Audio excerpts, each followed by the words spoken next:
Hello guys, welcome back to my YouTube channel.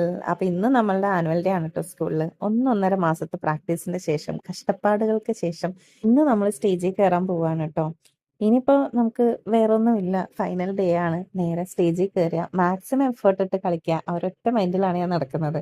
2 o'clock ഒക്കെ ആയപ്പോഴേക്കും സ്കൂളിൽ എത്തിയിട്ടുണ്ടായിരുന്നു. കാരണം വിച്ചുട്ടൻ്റെ റിപ്പോർട്ടിംഗ് ടൈം 2 o'clock ആയിരുന്നു കേട്ടോ. അവനെ ക്ലാസ്സിൽ കൊണ്ട് വിട്ട് ഞാൻ നേരെ വന്ന് ഞങ്ങൾ ഡ്രസ്സ് ചെയ്ത് മേക്കപ്പ് ചെയ്യാനിരുന്നു. അതിന് മുന്നേ ഹെയർ കെട്ടി തന്നിട്ടുണ്ടായിരുന്നു കേട്ടോ. പ്രിയങ്ക ചേച്ചിയും ചേച്ചിയും കൂടിയിട്ടായിരുന്നു എൻ്റെ ഹെയർ ഒക്കെ ചെയ്ത് തന്നെ. പിന്നെ ഹെയിം ചേച്ചി വന്നിട്ട് ചെറിയൊരു ഓൾട്രേഷൻ നടത്തി. അങ്ങനെ 3 പേരും കൂടി എൻ്റെ ഹെയറിൽ ഒരു താജ്മഹൽ പണിത് വെച്ചിട്ടുണ്ട് കേട്ടോ. പക്ഷെ എനിക്ക് ഭയങ്കര ഇഷ്ടപ്പെട്ടു. നല്ല നല്ല ഗോഡി ലുക്കിലാണ് കേട്ടോ ഹെയർ ഒക്കെ ചെയ്തത്. അത് കഴിഞ്ഞ് ഞാൻ മേക്കപ്പ് ചെയ്യാനിരുന്നു. അപ്പൊ ഐ മേക്കപ്പ് ഒക്കെ നമ്മൾ ഓൾറെഡി റെഫറൻസ് ഈ ചേച്ചിക്ക് കൊടുത്തിട്ടുണ്ടായിരുന്നു. അപ്പൊ ചേച്ചി നമ്മുടെ ഡ്രസ്സിന് ചേരുന്നതും പിന്നെ നമ്മൾ കൊടുത്ത റെഫറൻസ് എല്ലാം മാച്ചായിട്ടാണ് ചേച്ചി ഐ മേക്കപ്പും എല്ലാം ചെയ്ത് തന്നിട്ടുണ്ടായിരുന്നേ. നമ്മുടെ മദേഴ്സ് ഡാൻസ് ആക്ച്വലി 2 ടീമാണ് കേട്ടോ. ഒറ്റ സോങ്, അതായത് 6 സോങ് 2 ടീം. അപ്പം ഹാഫ് ഹാഫ് ആയിട്ടാണ് കയറുന്നുണ്ടായിരുന്നത്. അപ്പം നമ്മുടെ കൂടെ തന്നെ അവരും ആ റൂമിലിരുന്ന് റെഡി ആവുന്നുണ്ടായിരുന്നു. അപ്പോഴേക്കും ഞാൻ വിച്ചട്ടനെ കാണാൻ വേണ്ടി പോയിട്ട്, ഇതാണ് വിച്ചട്ടന്റെ കോസ്റ്റ്യൂം, വിച്ചട്ടന്റെ മേക്കപ്പ് ഒക്കെ നല്ല രസമുണ്ട് കാണാൻ. കുട്ടി പട്ടരുക്കലായിരുന്നു കേട്ടോ. പിന്നെ കുഞ്ഞു മക്കളെല്ലാം പല പല കോസ്റ്റ്യൂംസിൽ റെഡിയായി നിന്നിട്ട് എന്ത് ഭംഗിയായിരുന്നു കാണാന്നറിയോ. ലിറ്റിൽ ബട്ടർഫ്ലൈസും അതേമാതിരി മറ്റേ കാട്ടുവാസി ലുക്കിലുള്ള ഡാൻസും എല്ലാം, ജംഗിൾ ഡാൻസ്, അങ്ങനെ പല പല സാധനങ്ങളായിട്ട് ഭയങ്കര അടിപൊളി ഇവൻ്റാണ്. ഒരുപാട് ആൾക്കാരുണ്ടായിരുന്നു. പിന്നെ നമ്മളെ സാന്റാനെ വെച്ചിട്ടുണ്ട് അവിടെ ഒരു ആനിമേറ്റഡ്. എല്ലാം എല്ലാം എന്താ പറയുക, സൂപ്പർബായിരുന്നു. കുറച്ച് ഡാൻസ് കഴിഞ്ഞ് കുറച്ച് പ്രൈസ് ഡിസ്ട്രിബ്യൂഷൻ ഒക്കെ കഴിഞ്ഞപ്പോഴേക്കും കാളിദാസ് ജയറാമും എത്തിയിട്ടോ. ഞാൻ ഈ സിനിമയിൽ മാത്രമേ ഇവരെ കണ്ടിട്ടുണ്ടായിരുന്നുള്ളൂ. നേരിട്ട് കാണുമ്പോഴും ഈ സിനിമയിലുള്ള ലുക്കാണേലും ഭയങ്കര ഭംഗിയാട്ടോ. എന്തൊരു രസമാണ് ജയറാമിനെയും കാളിദാസിനെയും കാണാമെന്നറിയോ. ഭയങ്കര ഡൗൺ ടു എർത്ത് ഹമ്പിൾ ആയിട്ടുള്ള ആൾക്കാർ. ഒരു ഒരു സ്റ്റാർഡം ജാടയൊന്നും കാണിക്കാണ്ട്, എന്താ പറയുക, ഭയങ്കര സിമ്പിൾ ആൻഡ് ഹമ്പിൾ ആയിട്ടുള്ള ആൾക്കാരായിട്ടാണ് നമുക്ക് തോന്നുന്നത്. എല്ലാവരോടും ചിരിച്ച് ഹായ് പറഞ്ഞ് ഷിക്കൻ്റെ കൊടുത്ത് എല്ലാവരെയും നോക്കി എല്ലാവരുടെ ക്യാമറയ്ക്കും പോസ് ചെയ്തിട്ടൊക്കെയാണ് കേട്ടോ ജയറാം വന്നിട്ടുണ്ടായിരുന്നത്.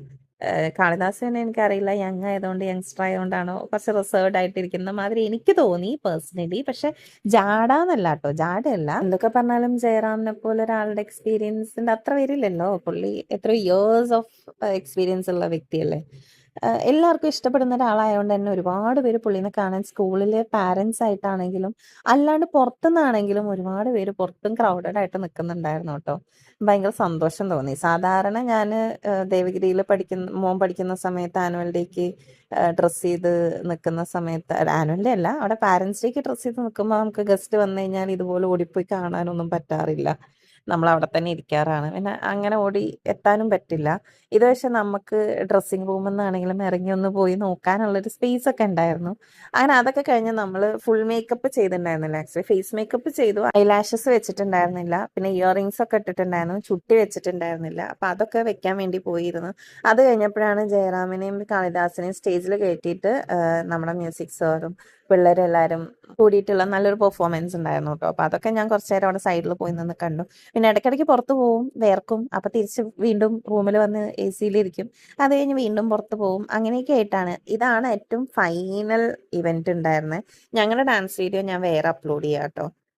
ചെറിയ ചെറിയ മിസ്റ്റേക്സ് ഒക്കെ പറ്റിപ്പോയി സ്റ്റേജിൽ. പക്ഷെ എന്നാലും അമ്മമാരെന്ന നിലയിൽ നമ്മൾ നമ്മുടെ മാക്സിമം ചെയ്തു. അത് കഴിഞ്ഞ് ഇവന്റ് എല്ലാം കഴിഞ്ഞപ്പോൾ ഈ കോൺഫിറ്റി പേപ്പേഴ്സ് ഇതിന്റെ മുകളിൽ മൊത്തം കിടക്കുന്നുണ്ട്. ഇത് വാരി കളിക്കാൻ വേണ്ടിയിട്ട് പിള്ളേർ, അവിടെ ബാക്കിയുള്ള പിള്ളേരെല്ലാവരും സ്റ്റേജിലായിരുന്നു കേട്ടോ. വിച്ചുട്ടനാണെങ്കിലും പിങ്കി ചേച്ചിന്റെ മഹിയാണെങ്കിലും ഫുൾ സ്റ്റേജിൽ മാക്സിമം എൻജോയ് ചെയ്ത്. ഇതുപോലെ പിള്ളേർക്ക് ഫ്രീഡം കൊടുക്കുന്ന വേറൊരു സ്കൂൾ ഉണ്ടോ എന്ന് എനിക്ക് സംശയമാണ്.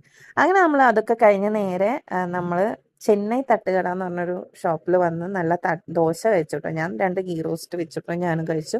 കലൂർ ഭാഗത്താണ് കേട്ടോ ഈ ഒരു തട്ടുകട. പുലർച്ചെ 4 മണി വരെ ഉണ്ടെന്നാണ് ചേച്ചി പറഞ്ഞത്. നിങ്ങൾ ഇവിടുന്ന് ട്രൈ ചെയ്തിട്ടുണ്ടെങ്കിൽ കമന്റ് ചെയ്യൂ കേട്ടോ. അപ്പം നമ്മൾ അങ്ങനെ ഫുഡൊക്കെ കഴിച്ച് പ്രിയങ്ക ചേച്ചിയും സുരേഷേട്ടൻ്റെയും കൂടെ ഞാൻ നേരെ തിരിച്ച് അവരുടെ ഫ്ലാറ്റിലേക്ക് പോയി. അവിടെയാണ് ഞാൻ വണ്ടി പാർക്ക് ചെയ്തിട്ടുണ്ടായിരുന്നത്, സ്കൂളിൽ സ്പേസ് ഇല്ലാത്തതുകൊണ്ട്. ഇന്നത്തെ വീഡിയോ ഇത്രയേ ഉള്ളൂ. വീഡിയോ ഇഷ്ടപ്പെട്ടാൽ ലൈക്ക് ചെയ്യാനും ചാനൽ സബ്സ്ക്രൈബ് ചെയ്യാനും മറക്കരുത്. അപ്പം എല്ലാവർക്കും ബൈ ബൈ.